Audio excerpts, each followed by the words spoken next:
So we just spent some time implementing our own version of filter, and let's go through the solution.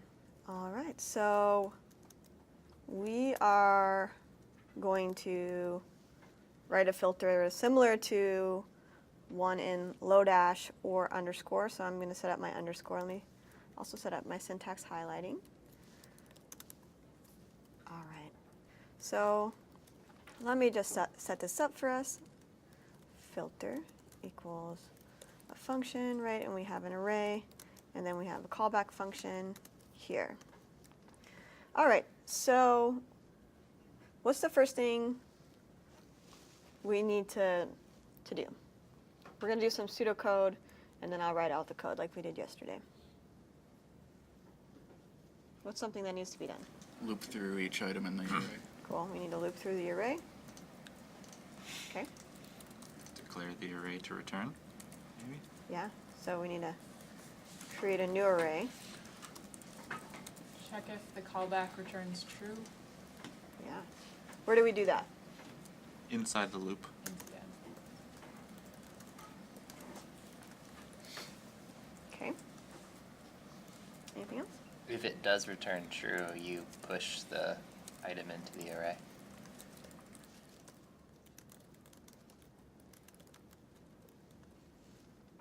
All right. And if it's false? Nothing.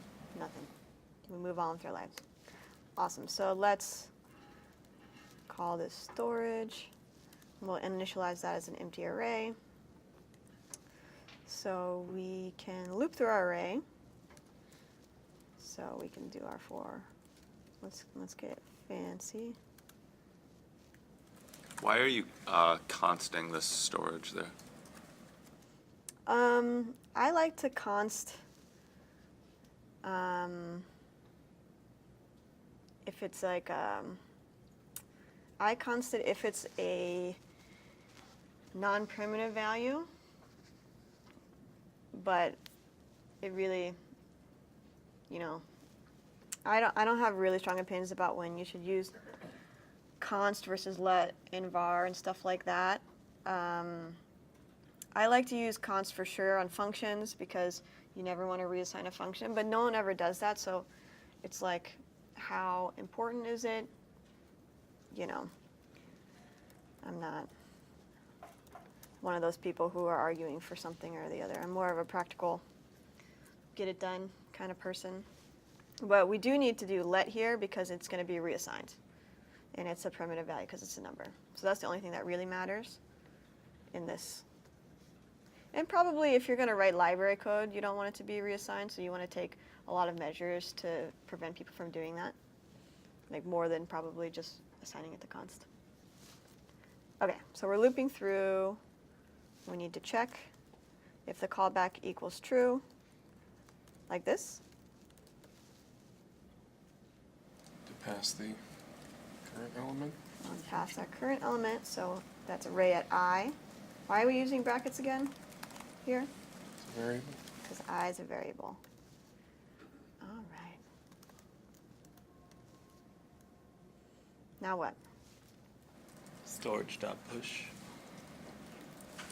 And then callback array element I. Oh, sorry, no, you don't want the callback. You want You just want to array just I. pass the array at I. So we want to save the values that return true, not the callback with the item, because then you're just going to get an array of true every time, and that wouldn't be as helpful for what we want to do. All right.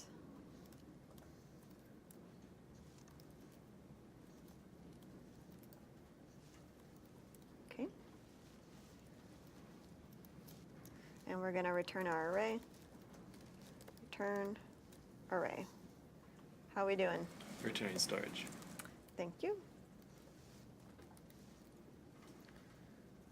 All right. Do we have to add a case in for if the array is an object? Nah, we don't need to. But, you know, maybe think about how you might do that. But for right now, this will get us through. Cool. Any questions? Yeah, on line 9, Mhm.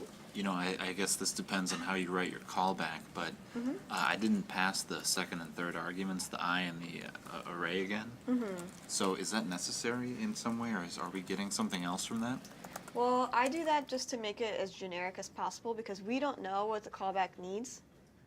So we don't know because the callback could be doing anything, you know, and it might need the entire list, it might need the index, and it may need the value. So, yeah. Cool. Any questions? So within that question, Mm-hmm. the same line 9, Mm-hmm. the I would be relating to what part of the callback? Just the I by itself. This part right here. Yeah. So the question is, what does this I relate to? Where are we defining I? On line 7. Yeah, so I starts at 0, and then every loop, it's going to increment by 1. So that's what it's related to. And, you know, if we change this here, you know, it would go backwards if we had the right conditions.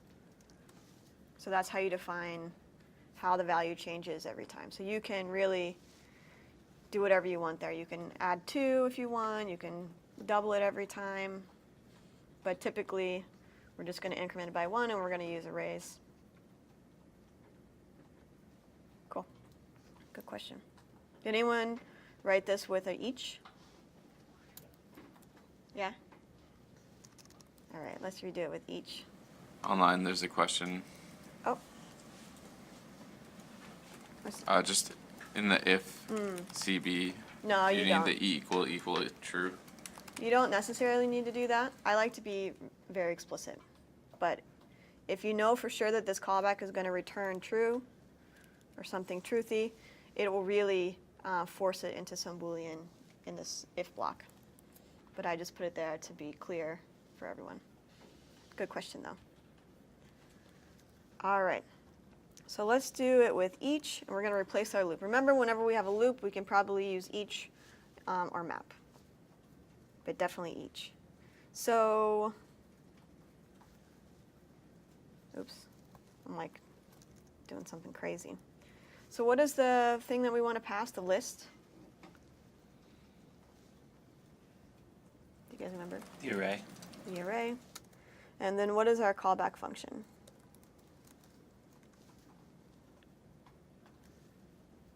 So we have our value, index, and list. So what do we want to do?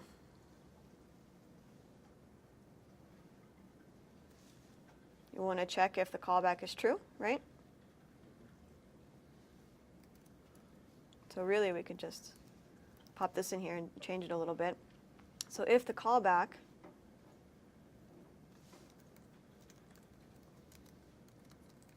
is true, storage.push, you can call it val. Sometimes I like to call this item because it's like an item in an array. Then we'll get rid of this guy. Cool. And then if we want to keep making it smaller, we can remove that. If we want to keep making it smaller, we can just put this all on one line with no brackets.